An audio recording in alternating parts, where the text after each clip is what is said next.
करवा चौथ का व्रत सभी महिलाओं के साथ करने में बहुत अच्छा लगता है, लेकिन कई बार ऐसा होता है कि हम अकेले होते हैं घर में या हम कहीं बाहर रह रहे होते हैं, तो ऐसे में हमें पूजा अकेले ही करनी होती है। तो ऐसे में हम किस तरीके से अकेले पूजा करें, करवों को कैसे भरें और अकेले करवे कैसे फेरें, और अगर घर में कोई बड़ा बूढ़ा नहीं है इस विधि को बताने के लिए, या घर में सासू माँ नहीं है या आपकी सासू माँ कहीं दूर रहती है, तो ऐसे में बायना कैसे निकालें और किसे दें, इस तरह के तमाम जानकारी आज की इस वीडियो में पूरी विधि के साथ बीच बीच में आपको बताते हुए और दिखाते हुए चलूंगी। तो आप सभी से अनुरोध है कि इस वीडियो को पूरा अंत तक जरूर देखिएगा। साथ ही करवा माता की वीडियो को लाइक करके कमेंट सेक्शन में जय करवा माता जरूर ही लिख दीजिए। और देखिए, करवा चौथ व्रत से जुड़ी हुई संपूर्ण सामग्री और शुभ मुहूर्त मैंने अपने चैनल पर डाल दिए हैं, तो इस वीडियो को देखने के बाद आप मेरे चैनल में विजिट करके एक बार सभी जानकारी को चेकआउट जरूर ही कर लीजिएगा। तो देखिए, करवा चौथ का जो व्रत है वो हर सुहागिन महिला अपने पति की दीर्घायु, सुख, समृद्धि के लिए विशेष रूप से करती है। और सभी सुहागिन महिलाएं पूरे दिन निर्जल और निराहार रहकर व्रत रखती हैं और फिर शाम के समय में करवा माता की पूजा करके चंद्र देव को अर्घ देने के बाद व्रत का पारण करती हैं। तो देखिए, करवा चौथ व्रत वाले दिन सबसे पहले आप सुबह में उठकर स्नान आदि से निवृत्त होकर पूरे 16 श्रृंगार करके तैयार हो जाएं। मेहंदी वगैरह आप एक दिन पहले ही लगा लीजिएगा और 16 श्रृंगार में मांग टीका और मंगलसूत्र जरूर ही पहन लीजिएगा। करवा चौथ के लिए अगर आपने कोई नई साड़ी ली है तो वो पहन ले, या अपने शादी का जोड़ा भी आप पहन सकते हैं और शादी की चुनरी ओढ़ कर ही इस पूजा को संपन्न कीजिएगा। और देखिए, पूजा के लिए सबसे पहले हम एक चौकी लेंगे और चौकी के ऊपर लाल रंग का वस्त्र बिछा लेंगे। ये वस्त्र नया लेना जरूरी नहीं है, पहले से अगर आपके पास में है तो आप उसे ही धुलकर दोबारा से यूज कर सकते हैं। इसके बाद अक्षत और फूलों का आसन देते हुए करवा माता का कैलेंडर या फोटो, तस्वीर जो भी आपके पास में है उन्हें विराजमान कर दीजिए। कैलेंडर जो है वो हर साल नया लेना होता है, लेकिन अगर आपके पास फोटो है तो आप हर बार उसी फोटो के साथ इस पूजा को संपन्न कर सकते हैं। और इस फोटो में अगर गणपति आपके पास है तो आप उनका भी पूजन कर सकते हैं, या आपके घर के मंदिर में जो गणपति की मूर्ति है उन्हें भी आप विराजमान कर सकते हैं, क्योंकि चौथ की जो तिथि है वो भगवान श्री गणेश जी को ही समर्पित होती है। और क्योंकि मैं आपको पूजा की संपूर्ण विधि बता रही हूँ, इसलिए मैं यहाँ पर कलश स्थापना करते हुए भी दिखाऊंगी। अगर आपके यहाँ पर कलश स्थापना नहीं की जाती है तो आप इस पार्ट को स्किप भी कर सकते हैं। तो इसके लिए सबसे पहले मैं चावलों की सहायता से अष्टदल कमल बनाऊंगी और फिर इसके ऊपर गंगा जल और साधारण जल से भरा हुआ पीतल का कलश हम स्थापित करेंगे और इसके ऊपर स्वास्तिक आप बना लीजिएगा। इसके बाद कलश के अंदर पुष्प, 1 रुपए का सिक्का, सुपारी, हल्दी की गांठ, अक्षत, ये सभी चीजें हम डाल देंगे। अब हम आम के 5 पल्लव लेंगे। आप 5 या 7 पत्ते आम के ना मिले तो अशोक के पत्ते भी इसमें रख सकते हैं इसे सजाने के लिए। और पात्र के ऊपर में हम गेहूं से भरा हुआ, या गेहूं ना हो तो चावल या बाजरे से भरा हुआ पूर्ण पात्र आप रखेंगे और कलश के ऊपर एक देसी घी का दीपक रखकर दीपक को प्रज्वलित करेंगे। कोशिश करें कि गाय के शुद्ध घी का ही ये दीपक हो, और अगर आप चाहें तो श्रीफल रखकर भी श्री कलश को स्थापित कर सकते हैं। और इन 5 पल्लव को आप हल्दी, चंदन या रोली की सहायता से इनका टीका जरूर ही कर लीजिएगा। अब इसके बाद अक्षत या गेहूं की 2 छोटी ढेरियां हमें लगानी है और हमें लेने हैं 2 करवे। तो देखिए, इस तरीके से आपको मार्केट में सजे हुए करवे भी मिल जाएंगे या साधारण करवे भी आप ले सकते हैं। कहा जाता है कि करवे की जो टोटी होती है ये गणेश जी की सूंड होती है। तो देखिए, इस तरीके से अगर आप अकेले इस पूजा को संपन्न कर रही हैं तो इस प्रकार से आपको 2 करवे लेने होंगे। और देखिए, क्षेत्र विशेष के आधार पर कई जगहों पर मीठा करवा लिया जाता है, कई जगहों पर एक पीतल का और एक मिट्टी का करवा लिया जाता है। आपके यहाँ जिस प्रकार से होता है उस तरीके से आप 2 करवे ले लीजिएगा। और इसके बाद में एक कॉटन की सहायता से एक करवे का जो नल या टोटी जिसे कहते हैं उसके ऊपर हमें कॉटन लगा देना है, जिससे कि जल बाहर ना निकले। और देखिए, बहुत सी जगहों पर करवे में सीके भी लगाई जाती है, तो अगर आपके यहाँ सीके लगाई जाती है तो आप उन्हें करवे में लगा लें। और अब जान लेते हैं कि इन दोनों करवों में हमें क्या भरना होता है। तो देखिए, अगर हम अकेले इस पूजा को करते हैं तो एक करवे में जल भरा जाता है और दूसरे करवे में आप चाहे तो ड्राई फ्रूट्स, मिठाई, बताशा, लड्डू, इस तरीके से आप जो चाहे वो भर सकते हैं। हमारे यहाँ इस तरीके से होता है, आपके यहाँ कुछ अलग होता है तो आप देख लीजिएगा। और जो दूसरा करवा है इसमें हमें शुद्ध जल भरना होता है और इस जल वाले करवे से हमें चंद्रदेव को अर्घ भी देना होता है। इसलिए इसमें हम एक चांदी का सिक्का या छल्ला डाल देंगे और करवों को ढक्कन से जरूर ही ढक दीजिएगा। और इस तरीके से हमने दोनों करवों को तैयार कर लिया है। और जो जल वाला करवा है ये हमारा होता है और जो मीठा यानी कि ड्राई फ्रूट्स या जिसमें हमने मिठाई भरी है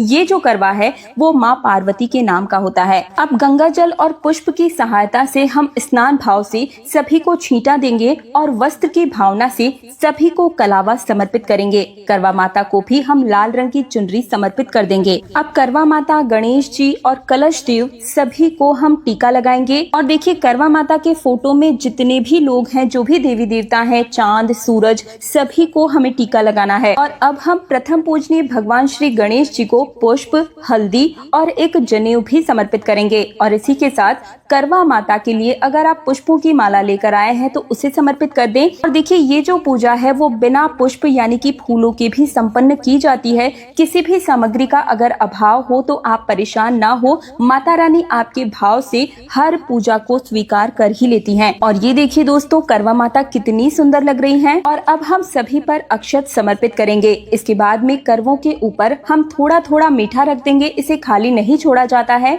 और अब देखिए अगर आपने बाजार से कुछ मिठाई, मिष्ठान जो भी आप लेकर आए हैं भोग के स्वरूप उन्हें समर्पित कर दीजिए। या घर पर अगर आपने कोई पकवान बनाए हैं, शुद्ध सात्विक भोजन जो आपने बनाया है उसे भी आप समर्पित कर सकते हैं। इसके अलावा आप कोई भी ऋतु फल भी समर्पित कर दीजिएगा। मैं यहाँ पर सिंघाड़ा, केला और सेब समर्पित कर रही हूँ। और अब इसके साथ ही करवा माता को कुछ श्रृंगार का सामान हम समर्पित करेंगे। इसमें चूड़ी, बिंदी, महावर, मेहंदी, सिंदूर, ये 5 चीजें जरूर ही लीजिएगा। और इसके अलावा आप जितनी चाहें उतनी श्रृंगार की सामग्री माता रानी को समर्पित कर सकते हैं। और कहा जाता है कि जितना सुहाग का सामान हम दान करते हैं उतने ही हमारे सुहाग में वृद्धि होती है। तो इस प्रकार से करवा माता को छुआते हुए हम माता रानी को सभी श्रृंगार की जो सामग्री है उन्हें समर्पित कर देंगे। और बिंदी के पत्ते से एक बिंदी निकालकर करवा माता को भी लगा देंगे। और इसके साथ ही दान दक्षिणा के लिए कोई भी अनाज, चाहे तो गेहूं हो गया, चावल या बाजरा, कोई भी अनाज आपको दान करना होता है। इसके अंदर आप अपने यथा सामर्थ्य कोई भी दक्षिणा रख दीजिए। और अब देखिए हमें एक छलनी चाहिए होगी जिससे हम चंद्र देव को देखते हैं और इसके बाद में हम अपने पति के भी दर्शन इसी से करते हैं। तो देखिए अगर आपके पास पुरानी छलनी है तो आप उसे ले लें, या अगर आप पहली बार इस व्रत को रख रही हैं तो फिर आप नई छलनी लीजिएगा। मार्केट में बड़ी ही आसानी से ऐसी सजी हुई छलनियाँ आपको मिल जाएगी, या मैं डिस्क्रिप्शन में भी इन संपूर्ण सामग्री का लिंक दे दूंगी। आप वहां से भी बहुत ही कम दामों पर ऑर्डर कर सकते हैं। 2 दिन में ये संपूर्ण सामग्री आपके घर पर भी पहुंचा दी जाएगी। तो देखिए इस तरीके से आप एक छलनी ले लीजिएगा और साथ ही में एक मिट्टी का दीपक या फिर आटे का दीपक भी आपको लेना होता है, क्योंकि छत पर जो हम पूजा करने जाएंगे तो दीपक जो है वो हमें वहीं छोड़ कर आना होगा। और देखिए जब भी हम कोई सुहाग की पूजा करते हैं तो सासू माँ के लिए जरूर ही बायना निकाला जाता है। तो आपकी सासू माँ के लिए साड़ी या सूट जो भी वो आप ले लें और इसके ऊपर में श्रृंगार की सभी सामग्री रख लें। और साथ ही में यथा सामर्थ्य दक्षिणा या कुछ पैसे भी आप इसके ऊपर रख सकते हैं। और अब एक शुद्ध जल का लोटा भरकर यहाँ चौकी पर हम रखेंगे और सीधे हाथ में थोड़े से गेहूं के दाने और फूल रखकर हम करवा चौथ माता की कथा को पढ़ेंगे या सुनेंगे। करवा चौथ की कथा भी मैं अपने चैनल पर डाल दूंगी, तो आप वहां से भी पूजा करते समय उस वीडियो को प्ले करके भी कथा का श्रवण बड़े ही आसानी से कर सकते हैं। और देखिए जो सुहाग की पूजा विधि, जो भी व्रत त्योहार होते हैं वो सबके साथ ग्रुप में किया जाता है तो बहुत ही अच्छा लगता है। जैसे कि वट सावित्री, हरितालिका तीज हो गया, करवा चौथ का व्रत हो गया। क्षेत्र विशेष के हिसाब से थोड़ी थोड़ी पूजा विधि में परिवर्तन आ ही जाता है, पर जो पूजा का मेन मकसद होता है, उद्देश्य है, वो है पति की मंगल कामना और उनकी दीर्घायु की कामना। और देखिए अगर आपके पास में कथा पुस्तिका नहीं है तो कैलेंडर अगर आपने इस पूजा में यूज किया है तो कैलेंडर के नीचे भी आप पूर्ण रूप से इस कथा को देख सकते हैं। कथा के साथ ही आरती भी इसमें लिखी हुई होती है।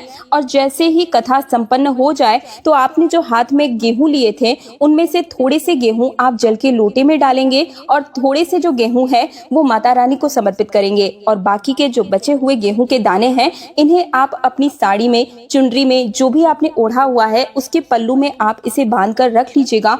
और शाम के समय में जब हम चंद्रमा को अर्घ्य देंगे तब ये दाने कलश में हम डाल देंगे। और कई जगहों पर जो करवा चौथ की कथा है वो दिन में पढ़ी जाती है और कई जगहों पर शाम के समय में। हमारे यहाँ पर अर्घ्य देने से पहले यानी कि चंद्र उदय से कुछ समय पहले ही इस पूजा को संपन्न किया जाता है। शुभ मुहूर्त मैंने अपने चैनल पर डाला है, उस अनुसार ही आप इस पूजा को संपन्न कर सकते हैं। और अब देखिए, आरती करने के लिए हमें अलग से एक दीपक लेना है। जो दीपक हमने कलश के ऊपर रखा है उसे हमें नहीं छेड़ना है, अलग से ही हमें दीपक लेना होगा। और सबसे पहले हमें गणपति जी की आरती करनी है और इसके बाद में हम करवा माता की आरती करेंगे। और अगर आपको कोई भी आरती नहीं आती है तो मन ही मन आप गणेश जी का और करवा माता का ध्यान करते हुए भी इस प्रकार से ओम की आकृति में 5 या 7 बार आप आरती को घुमा सकते हैं। और आरती के बाद में जल घुमाकर आप पूजा का आचमन कर लेंगे। और जो आपने बायना रखा है उसे भी हम मिनस देंगे। सासू माँ के साथ रहती हैं तो आप पूजा के बाद पैर छूकर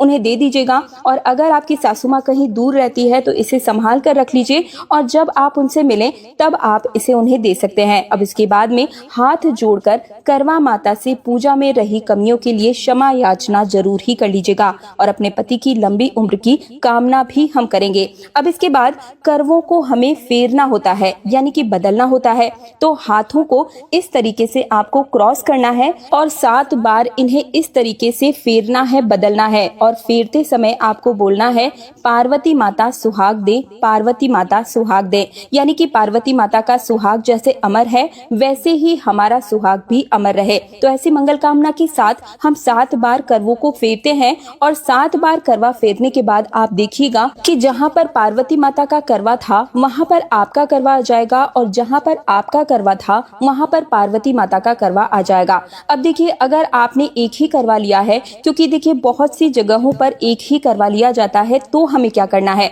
इस तरीके से आप अपने हाथ में करवे को लेकर करवा माता की तरफ दिखाते हुए 7 बार ही हम इस करवे को भी फेरेंगे। और इस समय भी हमें यही बोलना है, पार्वती माता सुहाग दे, पार्वती माता सुहाग दे। और देखिए, हर जगह करवा नहीं फेरा जाता है, कहीं कहीं पर करवा फेरे जाते हैं और कहीं पर नहीं भी फेरा जाता है। और अब मैं आप सभी को बताती हूँ कि आप अपने करवे को किस किस के साथ फेर सकते हैं। तो देखिए, आप अपनी जेठानी, देवरानी, बहन या सहेली के साथ पूजा करें तो आप आपस में करवे फेर सकते हैं। और सासू माँ और अपनी माँ के साथ हमें करवे नहीं फेरने चाहिए। और अगर हम अकेले पूजा कर रहे हैं तो 2 करवे ले सकते हैं, लेकिन अगर किसी और के साथ इस पूजा को संपन्न कर रहे हैं तो हमें एक ही करवा लेना होता है। यानी कि अगर 2 लोग एक साथ अगर इस व्रत को कर रहे हैं तो दोनों करवों में ही आप ड्राई फ्रूट्स और मिठाई भरेंगे और जो जल का करवा है वो आपको अलग से एक तैयार करना होता है। और अब देखिए, चंद्रदेव की पूजा करने के बाद हमें उन्हें अर्घ देने के बाद में इस तरीके से करवा माता से सुहाग जरूर ही लेना है।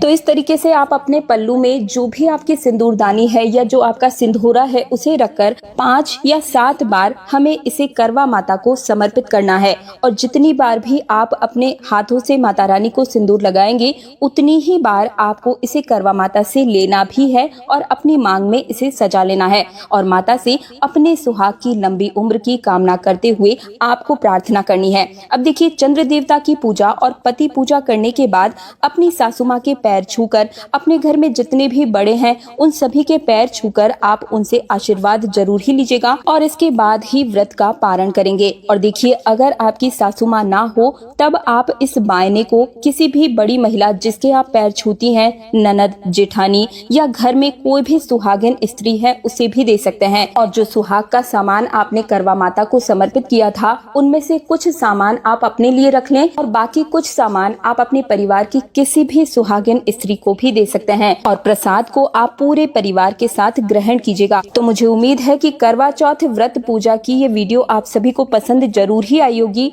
अगर आपको थोड़ी भी पसंद आई है, अच्छी लगी है, तो वीडियो को लाइक करके मुझे कमेंट सेक्शन में जरूर ही बताइएगा कि ये वीडियो आप सभी को कैसी लगी। साथ ही इस वीडियो को हर सुहागिन महिला के साथ शेयर भी जरूर ही कर दीजिएगा। आज्ञा दीजिए, आप सभी को करवा चौथ व्रत की हार्दिक शुभकामनाएं।